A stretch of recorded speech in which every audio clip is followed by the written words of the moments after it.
Enggak, tadi di belakang udah gerak-gerak kayak gini. Gerak-gerak begini? Iya. Jadi sebelum ketemu beliau nggak ada begini? Nggak ada. Nggak ada. Insya Allah kayaknya ular sih memang di belakang.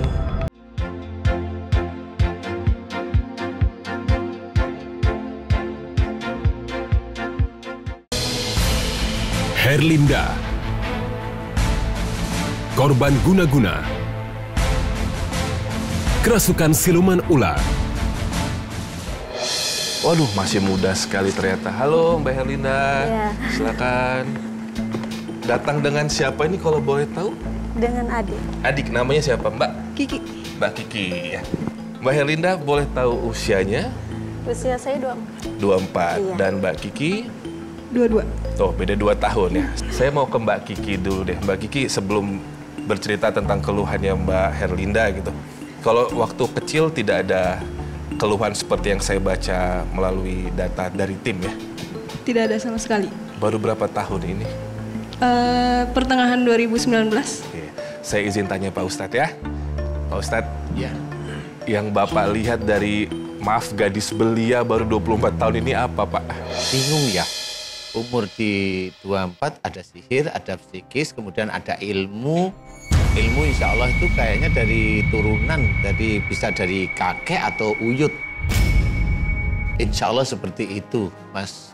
Kalau yang Pak Ustadz lihat, kenapa dari sekian puluh tahun beliau hidup, dan itu percikan apinya itu di tahun 2019, pada saat momen itu apa yang Bapak lihat ya Pak? Persoalannya banyak, umpamanya Mbak Herlinda ini termasuk yang agak introvert, umpamanya. Itu bisa agak jarang komunikasi, walaupun sebenarnya bisa komunikasi, tapi agak tertutup maksud saya. Kedua, kalau ada sihir, ada orang lain yang tidak suka kepada Mbak Herlinda, tidak suka. Ya udah, ceritain sekarang keluhanmu dari 2019 ini seperti apa kepada Pak Ustadz? Awalnya tuh tahun 2019 tuh kalau reaksi tuh kalau lagi tidur.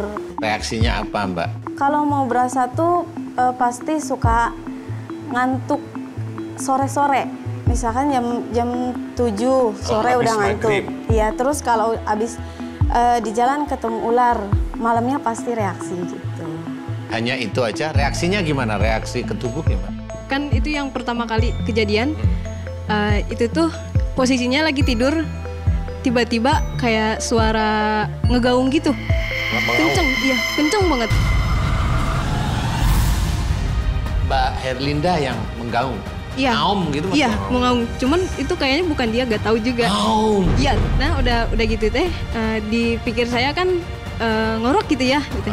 Terus pas dibalikin tuh posisinya udah mata melotot, keluar busa. Dalam keadaan tidur? Iya. Oke, ini ada bedanya ini.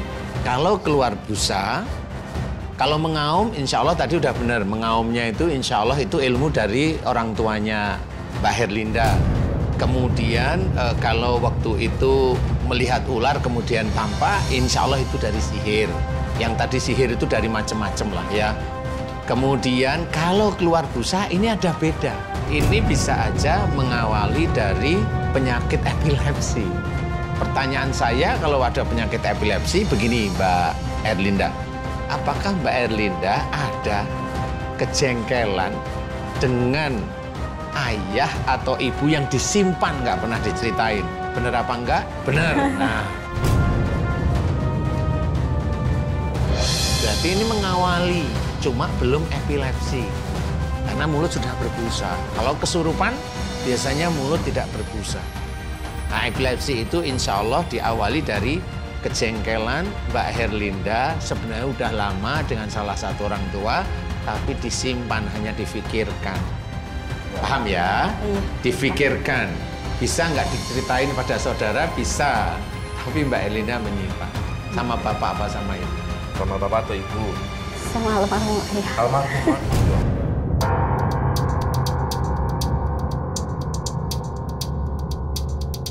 Herlinda harus sering mohon ampun kepada Allah tentang kesalahan karena menyimpan marah sama ayah. Ini menyimpan, saya bilang menyimpan ya. Hari ini mudah-mudahan Mbak Herlinda paham karena epilepsi itu belum ada obat penyembuh, tetapi obat peredanya iya, tapi bukan penyembuh. Pak Ustadz, aku izin tanya, ini Boleh. kita untuk anak-anak yang mungkin punya rasa kesal sama orang tua yang innalillahi sudah berpulang ke rahmatullah gitu Pak Ustadz. Kita cara ngobrolnya, berbicaranya, kalau misalkan contohnya, ya udah Pak, saya maafin Bapak, itu baiknya bagaimana caranya Pak Ustadz? Sebenarnya kalau memang orang tua sudah meninggal, catatan manusia kesalahan itu kan tetap pada malaikat atid ya. Itu tetap nanti sampai pada Allah Ta'ala. Nah, di titik inilah kalau memang orang tua yang sudah meninggal, kita langsung menuju pada Allah Ta'ala, mohon ampunnya kepada Allah. Jadi jelas kalau kayak Mbak Herlinda, jelas ya Allah jika epilepsi saya. Jadi doanya langsung begitu nggak apa-apa. Ya Allah jika epilepsi saya disebabkan karena saya sering berpikir marah dan saya simpan dalam pikiran saya kepada ayah saya. Dan itu terus-terusan bertahun-tahun. Jika itu salah, jika itu dosa, ampuni dosa-dosa saya. Astagfirullahaladzim. Astagfirullahaladzim. Paham ya? Dan itu benar masuk ke dalam hati, direnungkan, kemudian kalau memang orang tua masih ada, belajar untuk tidak jengkel lagi sama orang tua. Nah, itu kan tadi secara psikis Pak Ustadz kan melihatnya. Cuman ini ada ilmu yang Pak Ustadz lihat ya. Yang kayaknya yang bikin dia dari dulu itu nggak mau ketemu Pak Ustadz ini. Tapi kalau pertama kali tadi Teteh ngelihat Pak Ustadz, apa yang di dalam hati mau ada pemberontakan kah atau apa? Enggak, tadi di belakang udah gerak-gerak kayak gini. Gerak-gerak begini? Iya. Jadi sebelum ketemu beliau nggak ada begini? Nggak ada. Nggak ada. Insya Allah kayaknya ular sih memang di belakang. Dan Sama ini, kalau berasa tuh lidahnya kayak melet-melet gitu. Melet-melet sendiri? Iya. Sering atau ketika ketemu atau ngeliat Pak Ustadz di TV atau di YouTube? Setiap berasa ya? Setiap berasa. Setiap berasa begini-gini, Kalau lagi reaksi kayak gitu. tapi intensitas berbusanya itu udah jarang, lebih sering begini malah goyang-goyang. Alhamdulillah sih sekarang enggak. Oh, kalau berbusanya enggak, tapi ininya berarti tinggal sihirnya Pak tinggal Ustadz. sihir. Cuma kalau boleh saya tanya, bener nggak sih Mbak Herlinda itu kalau jengkel itu susah sekali menghilangkan? Walaupun Mbak Herlinda belum pernah ngomong ya, tapi kalau saya tanyain jujur, bener nggak? Benar. Pak Ustadz. Bener ya? Nah, inilah yang menjadi sifat jin sihir yang sebenarnya wujudnya ular itu menyatu. Itu seperti menjadi sifatnya Mbak Herlinda. Makanya kalau ini mau dilepas benar dan sembuh atas izin Allah, Mbak Herlinda harus merubah sifat yang maksud saya pendendam, walaupun Mbak Herlinda bukan yang salah ya, pendendam nggak bisa memaafkan cepat maksud saya. Nah ini harus dihilangkan. Jadi Mbak Herlinda harus belajar memaafkan. Kalau Mbak Herlinda benar mau belajar memaafkan, insya Allah si ular ini yang menyatu dengan tubuh Mbak Herlinda, dia akan lepasnya mudah. Insya Allah termasuk ilmu-ilmu yang lain.